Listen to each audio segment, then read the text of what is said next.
Hello and welcome. I'm really excited to speak with Maria Sirois, who I love to talk. Did I pronounce that right? I pronounced it in French. Perfect.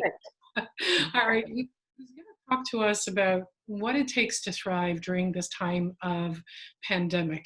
And I called it Building Relationships in Isolation. But what we're going to do today is dig a lot deeper to figure out what it is, what's the opportunity, what can we build, what are the skills that we can learn during this time. So first of all, welcome, Maria. Thank you. Thank you, Iris. It's wonderful to be with you.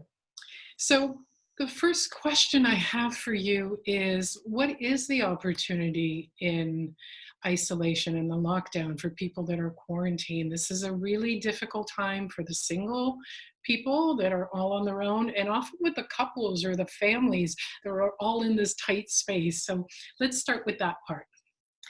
Well, in an ideal world, we would take moments like this where the old norms have disintegrated and we're in limbo between that and the new norms that are still emerging. We would take the opportunity to really cultivate first a deeper relationship with oneself that's healthier, Mhm. to start from there, because we also know that when the more we uplevel our own health and well-being, the more we attract that toward us. Hang on, I want to repeat that. Say that one more time. I think that's a critical piece. So the more we increase our own health and well-being, which includes our own vitality, energy, self-respect, self-regard, self-love, the more we attract that toward ourselves.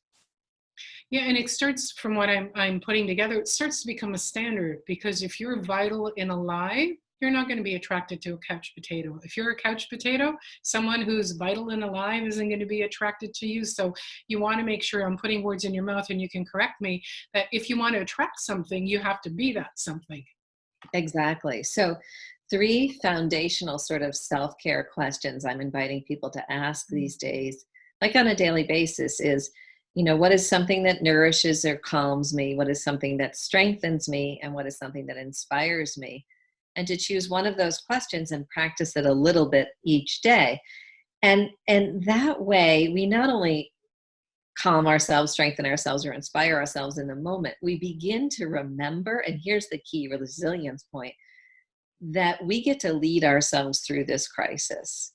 The crisis is going to happen, but we have the opportunity, to use your words, to lead ourselves through in ways that are healthful.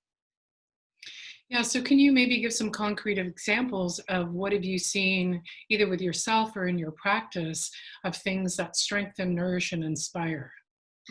So we all do better when we're connected, Mm. and we do best in times of stress when we're connected to people we deeply trust. I have a few very, very good longstanding friends in the world, but I wasn't giving myself permission to take the time to actually hang out with them, like a coffee chat or a gin and tonic chat on Zoom, because I was so busy working so hard. And within 3 weeks, I was absolutely exhausted, and there was no replenishment coming in, even though, like, literally I was sitting on my tushy for 8 hours a day. Do you know what I mean? But I definitely so know I that. had to give myself permission. I had to give myself permission to nourish myself by saying yes to, I'm going to spend a half an hour with my oldest friend, Cynthia or Alex, and shockingly take my own medicine and remind myself that, man, you get to shape your day. Even though COVID-19 is doing this, you get to shape your day. Yeah, and I can relate to that. Sometimes I'll open the front door and go, oh, this is what the outside world looks like, because I've forgotten to actually build in time to go out. And like, I have a forest that's 12 houses away from my house. And until COVID started, I had never gone in there once. And I've lived here Wow. for 3 years. And Wow. so for me, it's opened up that opportunity. The forest nourishes me. Now that it got warmer, we're in Toronto, I'm starting to cycle almost every day. That nourishes me. So I really get that. So thank you. You're welcome. You're welcome. So that's the nourishing. What is, Nourish. So in other words, I made a choice finally to put myself in equal value. See, one of the things that's happening in COVID is we're so beautifully inspired to care for others, and we're tremendously worried about so many others that we keep forgetting to put ourselves in the equation. So we want to start there with either nourishing, strengthening, or inspiring moments in our day. And what would be some examples of inspiring? Well, I've been watching John Krasinski's Some Good News. I've been receiving and sharing posts of the groups of musicians around the world who are doing these compilations to raise money for this particular COVID effort or that particular COVID effort. So I'm hunting. We call it in my field, I call it hunting the good. We hunt for the good news that inspires us. And to be honest, going outside into nature is in part that also, because there's something so powerful about the natural cycles reminding us that life is larger than any one moment. That can also be tremendously strengthening and inspiring. And we've heard a lot of this about people who have the news on for way too many hours in the day. I'm one that hasn't listened or watched the news for about 20 years now. And the important things all filter down. So I love that hunting the good, because I was talking to a client today about maybe turning down the amount of time that she was watching the news, because it's all about negativity, doom, and that has an impact on us. So I love that term. I'm going to start using that, hunting for the good. Yes, absolutely. Absolutely. So that's what is inspiring. And then strengthening is really, centering yourself on what are my capacities? Like, what are the gifts that I have to bring uniquely? Um, you and I have both seen this for people who are looking for partners, and they contort themselves to try to match this other ideal of who they might think might be a worthy partner, instead of elevating the gifts that are authentic to them. And that's true from a resilience perspective. It's true from a relationship perspective. We want to lead from what's already good and strong within us. Yeah, I love that you've touched on that, because, we live in a society that really doesn't, we've taught, at least as women, don't be so selfish, right? Don't be vain. Don't get too big for your britches. And so you're actually inviting our viewers to turn around and really have a good look at what's in here already. Maybe peel back what I call some of those layers from our past that have really covered those authentic gifts, and stop becoming someone else. Yeah.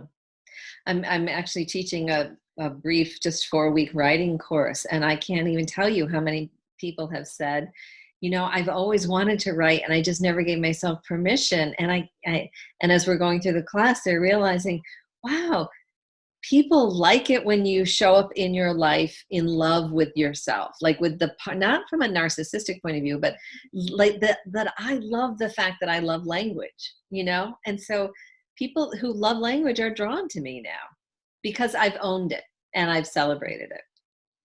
Yeah, so you're really talking about how do we magnify our own light that's already in there? How do we turn it up, clean off the glass that's been, covered and maybe become more opaque, and just allow it to really shine?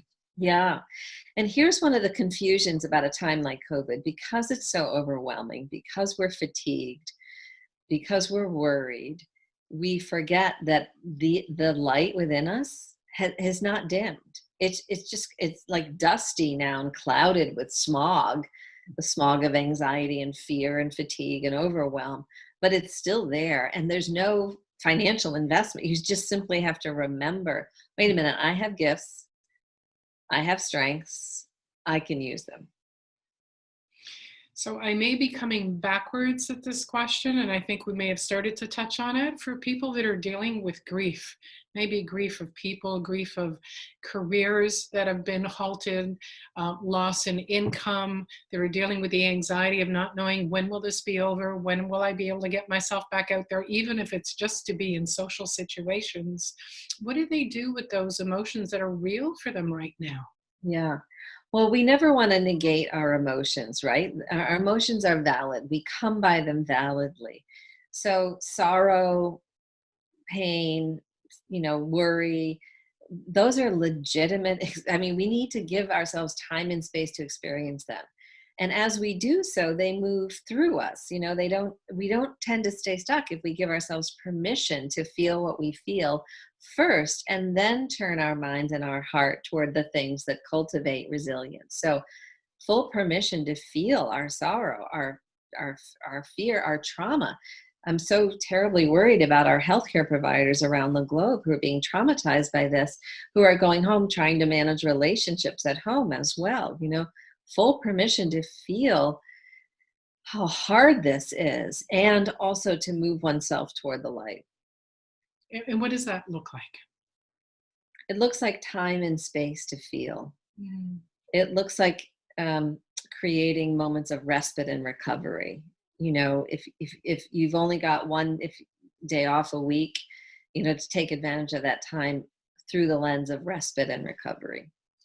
Yeah, and it sounds like the theme right now is about giving ourselves permission. 100%.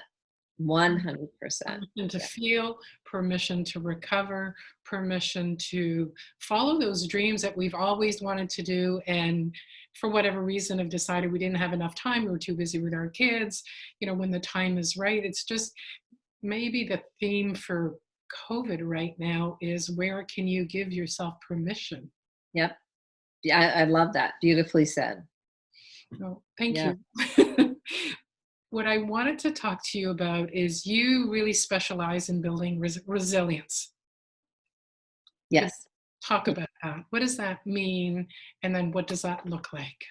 So resilience is the capacity to adapt with healthful strategies to times of upheaval, stress, distress, loss, etc.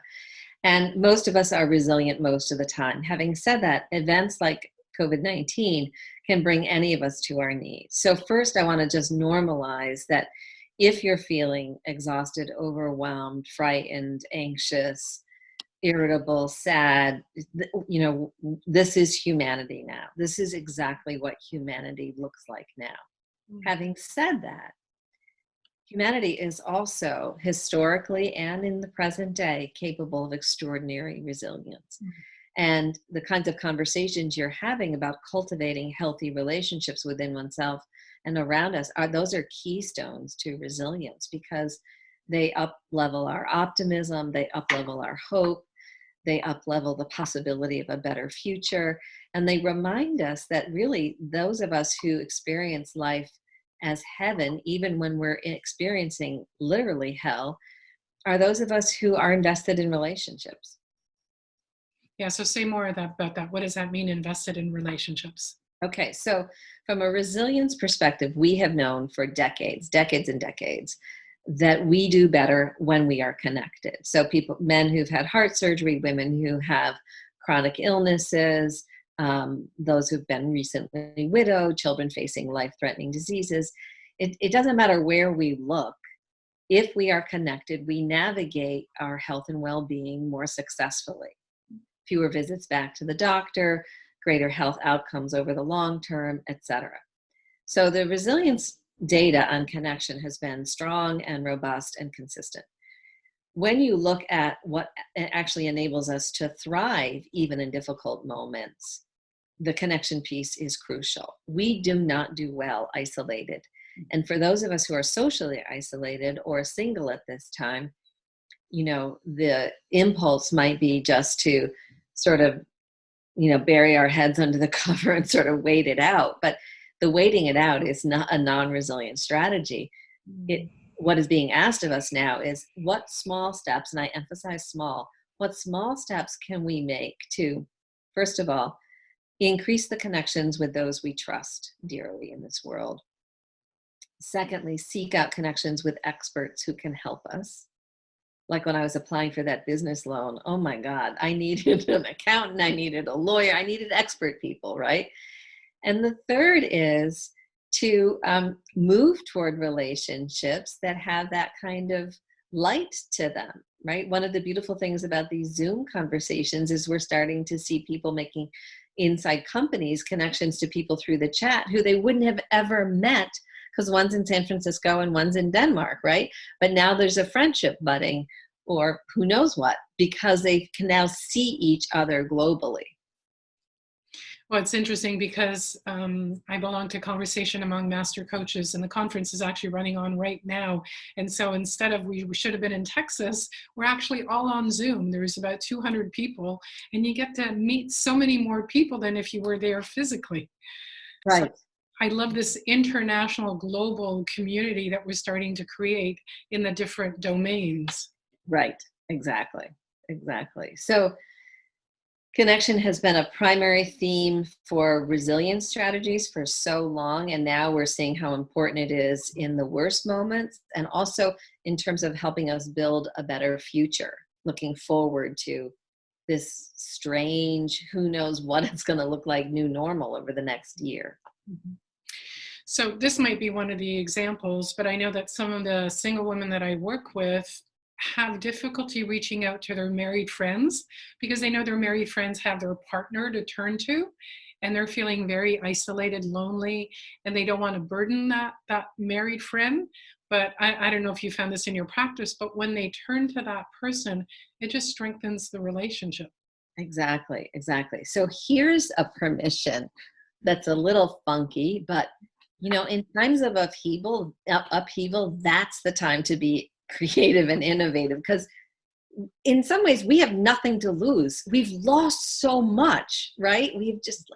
So if this is the time to take a risk. And for example, there's a colleague at work I have who, we just like each other when we see each other in the hall, but we were never on the same team together. But now via Zoom, we're put in these Zoom, weird teams, and she and I are going to take a social distance walk, Mm. which feels like, ooh, there's something new in my life.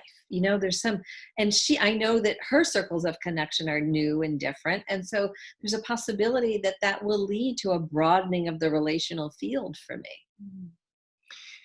And what I'm hearing from you just before we had this conversation is that you're talking about the out of the three about strengthening. What do you need? What are those small steps you can take to strengthen yourself during this time? Yep. And would you say that resilience is on a continuum? Yes. All right. Yeah. Can we Yeah. talk about that? What does that mean? What does it look like?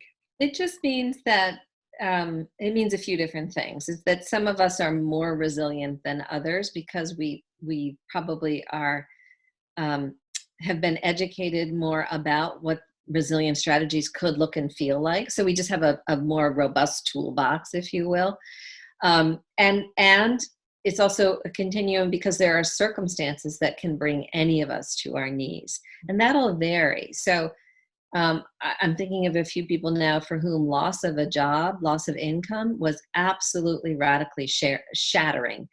And yet others I know who've lost their jobs have been like, oh, okay, opportunity to get something even better. Like, so they totally different experiences of the same phenomena, right? And same too in the relational world. Some of us experience online dating as excruciating and highly stressful, and others of us experience it as if, all right, check that one. I tried that, check it off next, right? So, right? And so our resilient capacity exists on a continuum. Our resilient strategies exist along a continuum, and we want to just be fully sort of humane about this. That this moment is unlike so many others in that the stressors are so multidimensional and so frequent and constant that we want to give ourselves permission to really measure ourselves in terms of small gains, small steps forward, small sort of attempts to move in the right direction, the healthful direction. Yeah, so what I'm hearing in resilience is one, it's what are the new tools that I need to bring into my toolbox? I have X amount. Like my belief is that everyone is resilient because they've made it to this moment. Now, did they make it with ease or did they make it with a lot of struggle and suffering? I think is what you're talking about on that continuum. Yeah. So I would imagine that the invitation is if you're suffering and struggling, there are two places to look. What are the tools and strategies that you need to add into your toolbox? And also, what's the shift in the mindset that's going to make it easier for you? Because the truth is, the two people who lost their jobs, one, that says, oh, opportunity, and the other one is like, oh my God, my whole world is shattered. The only difference is their mindset in that moment. Their mindset, but also how much support they have. We do know that people navigate loss differently if they feel they have at least one trusted other they can lean on. So again, back to the great work you're doing around relationships, this territory is so important. Yeah, so again, it comes back to we thrive the best, for lack of a better word, the most when we're in relationships, whether it's romantic, friendships, social relationships. And in this time of crisis, of pandemic, it has just magnified that need even greater. Yep, exactly. And so I want to just touch on the piece of, people who are listening to this and are wondering, but I'm afraid I don't want to be rejected. I don't want my married friend to say she's too busy. I don't want to reach out by phone to someone and they're going to humiliate me, dismiss me, whatever that their biggest fear is. How would you address that? So there's a wonderful coach by the name of Caroline Adams, who suggests that when we are at a time of where the tenderness around risk is high, one way to navigate that well is before we go to sleep at night, ask ourselves to record 3 hard things I did today, Mm. or 3 hard things I did over the last few days, because reminding ourselves of our own courage builds the muscle of courage moving forward. So even a small hard thing like, I took on the difficult conversation of telling the young adults they had to clean their bathroom. Like that was not going to go over well, but it needed to be done, right? Like that was not an excruciatingly hard thing, but it was not easy.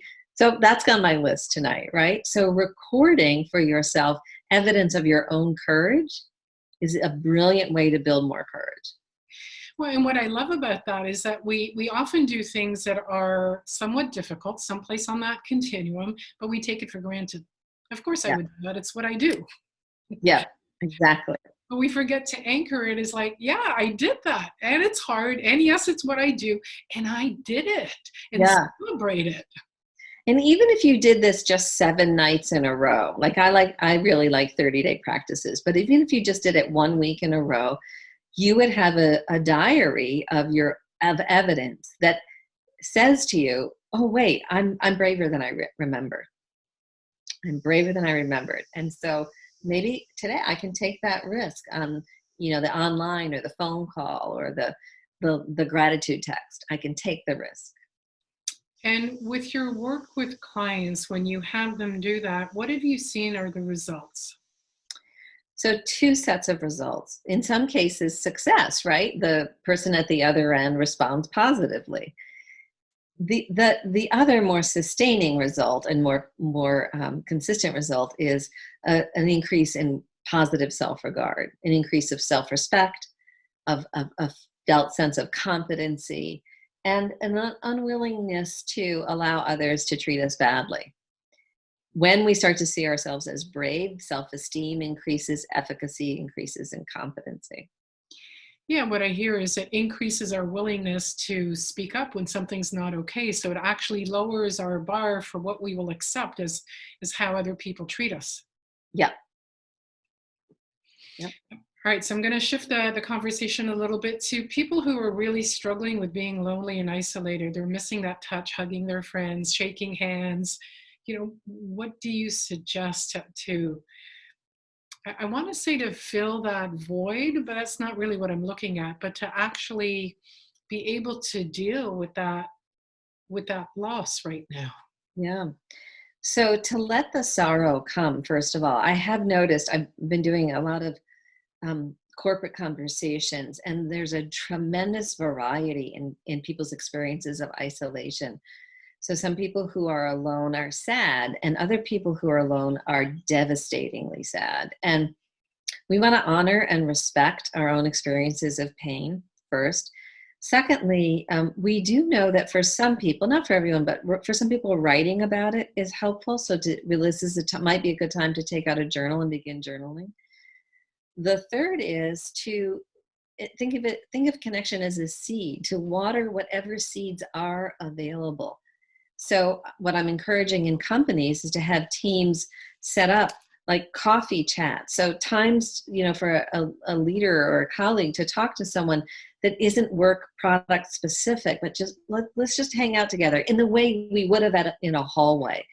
And so too in our social relationships, just we don't have to have an hour-long socially distant walk if that's not feasible? Could we have a 10-minute coffee chat together, a check-in kind of thing? So to nourish whatever seeds of connection are there. Beautiful. And if people want to find out more about you, Maria, where can they go? Just my website, my name, mariasirois.com. And we're going to add it when we edit the video. So MariaSirois.com. And Maria, if there was one thing you would hope our viewers take away from today, what would that be? That no matter the external circumstances, we always, always, always have the opportunity to care for ourselves in such a way that we activate our own sense of personal leadership, our own resilience, and our own capacity to honor and respect ourselves. And that much connection grows from there.